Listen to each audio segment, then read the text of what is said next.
बोल जयकारा बोल मेरे श्री गुरु महाराज की जय। श्री अमर ज्योति दर्शन ग्रंथ विदेश यात्रा कैलिफोर्निया। 16 घंटे की उड़ान भरकर विमान कैलिफोर्निया में पहुंचा। यहाँ के ट्रेसी शहर में 2 वर्ष पूर्व सन 2010 में श्री परमहंस अद्वैत मत के एक सुंदर आश्रम का निर्माण हुआ था। महाप्रभु जी ने अपनी मौज से जिसका शुभ नाम शीतल धाम फरमाया, इसी पुण्यवर्ती धरा पर शीतलता बरसाने के लिए आपने यहाँ कृपा फरमाई। जिस प्रकार फूलों पर मंडराता हुआ भंवरा उनका रसपान करता हुआ मुग्ध हो जाता है, इसी प्रकार गुरुमुख प्रेमी जन भी श्री दर्शनामृत की शीतल फुहारों का आनंद लेते हुए प्रफुल्लित हो उठे। सब और रौनक बाहर आ गई। ढोल नगारे और शहनाइयां बज उठी। प्रेमी हृदय प्रभु आगमन की निराली खुशी से संपन्नित होने लगे। प्रभु मिलन का ये सुखद दृश्य एक स्वप्न की न्याय प्रतीत हो रहा था, क्योंकि किसी ने ये सोचा ही नहीं था कि श्री सतगुरु दाता दयाल जी की सुकोमल सेहत में इतनी दूर कृपा करेंगे। 7 समुंदर पार करके प्रेमियों के लिए अपने तन पर अनंत कष्ट उठाकर आपने जो महान उपकार किया, उसका ऋण तो कभी भी नहीं चुकाया जा सकता। प्रेमियों के प्रेम को देखकर आप अति प्रसन्न हुए और सिंहासन पर विराजमान होकर श्री मुख से वचन फरमाए, हम इतनी दूर से आप प्रेमियों को एक विशेष संदेश देने के लिए आए हैं। आप अपने मन में प्रभु प्रेम की इस लगन को हमेशा बनाए रखना। अपने तन मन को भक्ति भजन और निष्काम सेवा में लगाए रखना। ये मानुष तन बड़े भाग्य से मिला है और फिर सत्संगति का मिलना अति दुर्लभ है। आप गुरुमुख बहुत भाग्यशाली हैं, जिन्हें ये दुर्लभ घड़ी सुलभ हो गई है। इस जीवन को प्रभु भक्ति और भजन में ही व्यतीत करना है। मनुष्य जन्म का यही लक्ष्य और उद्देश्य है। जो सत्पुरुषों के वचना अनुसार अपने जीवन को डालेगा, वही परलोक में सम्मान पाएगा। तत्पश्चात आपने यूनियन सिटी में बनी कुटिया में कृपा फरमाई।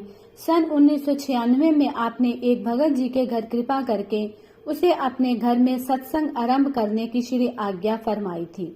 सत्संग की पावन सुगंधी और महापुरुषों की महिमा की महक जब आसपास के क्षेत्र में फैली तो कई संस्कारी रूहें खिंची चली आई। वह स्थान छोटा पड़ने लगा। प्रेमी गुरुमुखों ने वहां समीप ही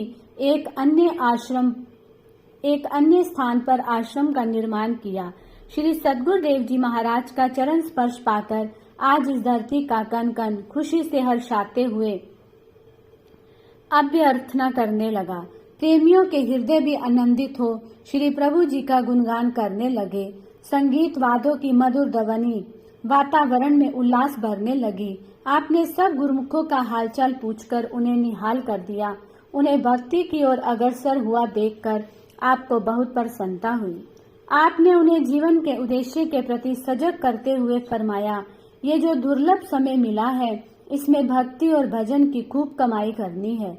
यदि अपने चित्त को सब ओर से हटाकर इसी काम में जोड़ देंगे तो 8 याम प्रभु प्रेम के रंग में रंगे रहोगे। काल व माया आपके पास न फटक सकेंगे। महापुरुषों की तो जीवों के प्रति यही हिदायत है, जो इसे मान लेता है वह अपने जीवन को सार्थक कर लेता है। आपको ये सौभाग्य घड़ियां पूर्वले जन्मों के पुण्य से प्राप्त हो रही है। आज से इस आश्रम का नाम भी पुण्य धाम होगा। पावन श्री वचनों की अमूल्य निधि को पाकर प्रेमियों के हृदय भाग बहार हो गए। वह प्रसन्न मन से गुरु महिमा और उपकारों के भजन गाने लगे। एक प्रेमी भगत के दिल में ये तीव्र ख्याल उठा कि यदि श्री प्रभु जी आज्ञा दे तो मैं नाचूं। इतने में मंद मंद मुस्कुराते हुए आपने प्रेमियों को नाचने का संकेत किया। बस फिर क्या था, उनकी तो मौज लग गई। सब प्रेम में बेसुध होकर भक्ति भाव भरे भजन गाते हुए नृत्य करने लगे। समय बंध गया।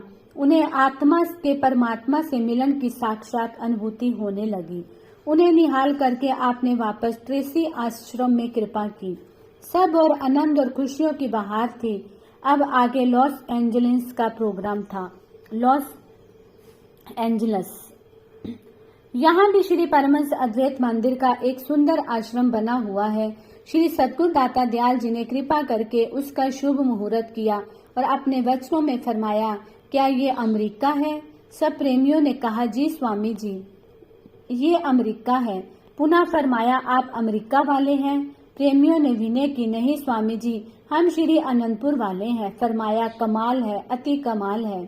फिर तो आपके करण करावन हार स्वयं श्री परमहंस दयाल जी हैं। एक भगत जी ने समस्त संगत की ओर से आभार प्रकट करते हुए विनय की, आपने जो इतनी कोमल सेहत से हमें यहाँ आकर कृतार्थ किया है, हमारे पास कोई शब्द नहीं है जो आभार प्रकट कर सके। आपके इस महान उपकार के लिए हम ऋणी हैं, ऋणी रहेंगे। भगत जी पुनः कहने लगे, सन 1960 में श्री तृतीय पातशाही जी महाराज श्री प्रयागधाम में विराजमान थे। सेवा कार्य बहुत जोर शोर से चल रहा था। कुछ विदेश निवासी भगत श्री दर्शनों के लिए आए और उन्होंने श्री चरणों में विनय की कि आपने सारे भारतवर्ष को भक्ति से प्रदीप्त कर दिया है। हम भारत से दूर मायावी नगरी में रहते हैं, हम पर भी रहमत करो और हमें अपने दर्शनों से निहाल करो। उनकी विनय को सुनकर श्री प्रभु जी मौन हो गए। फिर श्री मौज में आकर ये वचन किए कि आप देख रहे हो कि यहाँ पर श्री अनंतपुर के निर्माण के लिए कितना कार्य करना है। अभी समय की न्यूनता वश वहाँ नहीं आ सकते। हम आपसे वायदा करते हैं कि समय पाकर आपके पास अवश्य आएंगे और श्री परमहंस अद्वैत मत का झंडा चौखुंटी में फहराएंगे। वे प्रेमी जन श्री प्रभु जी के ये वचन सुनकर जय जयकार करने लगे। आज हम देख रहे हैं कि श्री तृतीय पातशाही जी महाराज के उन वचनों को पंचम रूप में श्री सद्गुरु देव जी महाराज ने साकार कर दिया। देश विदेश और सृष्टि के कोने कोने में जाकर नाम और भक्ति का डंका बजा दिया है। अधिकारी संस्कारी रूहों को भक्ति से लाभान्वित कर रहे हैं। आज वास्तव में श्री परमहंस अद्वैत मत का झंडा चौखुंटी में लहरा रहा है। श्री अनंतपुर दरबार का गौरव चारों दिशाओं में फैल रहा है। भगत जी द्वारा श्री प्रभु जी की असीम एवं अवर्णनीय महिमा को श्रवण कर सब गुरुमुख जन श्री सद्गुरु दाता दयाल जी की अपार अनगिनत रहमतों के आगे नतमस्तक हो गए। एक दिन आपने फरमाया, महापुरुषों के वचन है दोहा, जग रहूं जगते अलग रहूं, जोग जुगत की रीत, दुल्हन हृदय नाम से लाए रहो दृढ़ प्रीत। दुनिया में रहकर बेशक दुनिया के काम करो, मगर दुनिया को दिल में स्थान नहीं देना, जिसमें केवल प्रभु का प्यार बसाना है। फिर काल व माया का कोई डर नहीं रहेगा। एक छोटा बच्चा आगे आकर विनय करने लगा, स्वामी जी, मैं आपसे बहुत प्यार करता हूँ, क्या आप भी मुझसे प्यार करते हैं? उसका भोला और सरल हृदय देखकर आप बहुत मुस्कुराए और फरमाया, जो हमसे सच्चा प्यार करता है हमें वह अति प्रिय होता है। आपने सब पर अपना असीम प्यार लुटाकर सबके दामन सच्ची खुशियों और आनंद से भरपूर कर दिए। फिर सेवकों से कहा कि सबको कह दो कि यहाँ का सब कार्यक्रम पूर्ण हो गया है। अब श्री अनंतपुर वाले हमें याद कर रहे हैं। हम यहाँ पर आए हैं। अब आप श्री अनंतपुर में आओ और श्री अनंतपुर के दर्शन पाकर आनंद रूप हो जाओ। इन श्री वचनों को श्रवण कर सबके दिल में श्री अनंतपुर जाने की उत्कंठा उत्पन्न हो गई। 18 अक्टूबर को श्री सद्गुरु दाता दयाल जी ने वहां से प्रस्थान किया। दुबई एयरपोर्ट से होते हुए भारत के बम्बई शहर में कृपा की। एयरपोर्ट पर स्वागतार्थ पहुंचे हुए संत समाज ने पुष्प हार एवं गुलदस्ते भेंट कर आपका भव्य स्वागत किया। महाप्रभु जी ने वहां सभी प्रेमियों को दिव्य श्री दर्शन और प्रवचनों से निहाल कर जब श्री अनंतपुर की पावन धरा पर चरण स्पर्श किए तो हर्ष नगारे बजने लगे, शहनाइयां गूंज उठी। अपने प्राण प्यारे स्वामी जी को सम्मुख पाकर श्री अनंतपुर का कोना कोना चहक उठा। वातावरण में दिव्य सुगंधी छा गई। शीतल पुरवाइयां बहने लगी। हर पत्ता पुष्प व डाली झूम झूम कर आदित्य संगीत से झंकृत हो उठे। गुरुमुखों के हृदय आंगन में अनूठी खुशियों का संचार हुआ। महाप्रभु जी की मधुमेह दृष्टि को पाकर सब आनंद मगन हो गए। निज तन पर लाखों कष्ट उठा, ज्योत नाम की हर घट जगाई है। आन पधारे आज श्री अनंतपुर, शुभ आगमन की सबको बधाई है। सन 2013 यात्रा। कृपा सागर करुणा निधि श्री परमहंस दाता दयाल जी का भक्तों प्रेमियों के प्रति असीम स्नेह निरंतर प्रवाहित रहता। प्रेमी गुरुमुखों को भक्ति का अमृत पिलाने, प्रेम में लीलाओं से सरसाने के लिए आपने पुनः सन 2013 में विदेश जाने का प्रोग्राम बनाया। महापुरुषों के इस अतुलनीय प्रेम का वर्णन करते हुए संत चरणदास जी फरमाते हैं, दोहा। पितसु माता सो गुना सुत को राखे प्यार, मन सेती सेवन करे तन सु डांट अरुगार। माता सुहरि सो गुना जिनसे सो गुरुदेव, प्यार करे ओ गुण हरे चरणदास शुक देव। अर्थात माता बालक को पिता से 100 गुना प्यार करती है। ऊपर से भले ही उसको डांट दे, परंतु अंतरीव तौर से उसका बालक के प्रति अपार स्नेह और हित भरा होता है। माता से भगवान 100 गुना अधिक प्रेम करते हैं। वे प्रोक्ष एवं अप्रोक्ष रूप में बालक की सार संभाल करते हैं, परंतु सतगुरु का अपने सेवक से उनसे भी 100 गुना अधिक प्रेम होता है। भगवान जीव को जन्म देकर संसार में भेजते हैं, परंतु पूर्ण सतगुरु अपने शिष्य को अपनी रहनुमाई में पावन सदुपदेशों द्वारा संसार सागर से पार होने की अति सरल एवं सुगम युक्तियां बतलाकर परमात्मा से एकाकार करवा देते हैं। ये उनका कितना बड़ा एवं महान उपकार है, जो जीव के जन्म जन्मांतरों के कलिमल धोकर उसकी आत्मा को स्वच्छ एवं निर्मल बना देते हैं। इन्हीं वचनों को सार्थक करते हुए आपने एमिरेटस फ्लाइट द्वारा 27 अगस्त को बंबई एयरपोर्ट से सर्वप्रथम दुबई शहर में कृपा फरमाई। दुबई श्री प्रभु जी की दिव्य झलक को पाकर दुबई वासी प्रेमियों को अपार खुशी के साथ साथ विस्मय भी हुआ कि कैसे उनके प्राण प्यारे इष्ट देव अपनी सुकोमल सेहत की परवाह किए बिना यात्रा के अनेक कष्ट सहन कर भी भारत से उनके देश में पधारे। ये सचमुच ही किसी महान उपकार से कम ना था। महापुरुषों का लक्ष्य केवल जीवों का उद्धार करना होता है। आपके दिव्य चुंबकीय आकर्षण से आकर्षित होकर पुण्य संस्कारी आत्माएं सहज ही खींची चली आती। आपका अलौकिक प्रेम उन्हें माया की दास्ता से छुड़ाकर चरणों के समीप ले आता और वे शाश्वत आनंद की अनुभूति करती। आपकी मनोहारी झलक और पावन प्रवचनों की अमृत वर्षा उनके झुलसते हृदयों को शीतल शांत कर देती। आपकी असीम कृपा को पाकर उनके जीवन की कायाकल्प ही हो जाता। जब वे अन्य व्यक्तियों के संपर्क में आते तो वे भी उनसे प्रभावित हुए बिना ना रहते और श्री दर्शनों की इच्छा प्रकट करते। इस प्रकार प्रेमी गुरुमुखों की संख्या इतनी बढ़ गई कि पहले बना हुआ आश्रम छोटा पड़ने लगा।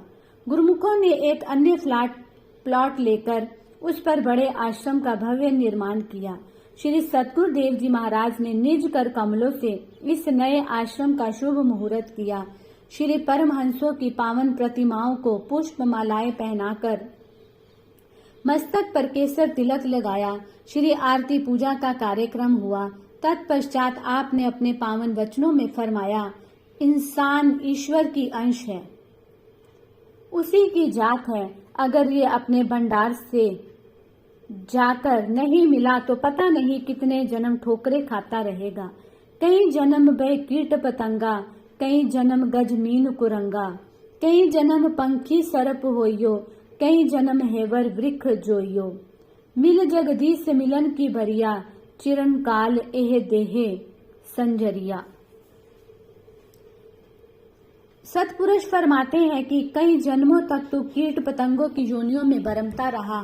कई जन्मों तक हाथी, घोड़े, हिरन आदि पशु योनियों में भटकता रहा। कभी सरप तो कभी पक्षी बन अनेक दुख उठाता रहा। कभी पेड़ पौधों की जड़ योनियों में ठोकरे खाता रहा। चिरकाल पश्चात इसे ये दुर्लभ मानुष देही इसलिए मिली है ताकि ये मालिक की बंदगी करके दुनिया की ठोकरों से बच जाए, मुसीबतों से बच जाए और मालिक की भक्ति करके उसकी याद करके उसी से एकाकार हो जाए और हमेशा के लिए सुखरूप हो जाए, अपनी मंजिल मकसूद तक पहुंच जाए। गुरुमुखों, इस बात का विचार करना है कि ये मानुष जन्म केवल खाने पीने के लिए या ऐश इशरत करने के लिए या यूं कहो कि शरीर के सुख भोग के लिए नहीं मिला है। भले ही शरीर को सुख दो, आराम दो, मगर अपना काम भी साथ करो। इसी काम को करने के लिए इस आश्रम का निर्माण और शुभ मुहूर्त हुआ है, जिसकी सब गुरुमुखों को बहुत बहुत बधाई हो। वह काम क्या है? ईश्वर यानी प्रभु परमात्मा की भजन बंदगी। देखा जाए तो जीवात्मा का अपना असली काम यही है। जो जीव अपना काम करके जाता है वह इस संसार में भी सुखी जीवन व्यतीत करता है और अपना परलोक भी संवार लेता है। सभी प्रेमियों ने श्री सद्गुरुदेव जी महाराज का कोटि कोटि आभार प्रकट करते हुए गुरु महिमा और शुक्राना के भजन गाए और अपने धन्य धन्य भाग मनाए। हर गुरुमुखों को पत्र पुष्प भेंट करने का सुअवसर प्रदान कर उनकी खुशियां चौगुनी कर दी। उन्हें भक्ति की अनमोल संपदा से माला माल कर और शाश्वत सुख प्रदान कर आपने न्यूयॉर्क की ओर प्रस्थान किया। बोलो जयकारा बोल मेरे श्री गुरु महाराज की जय।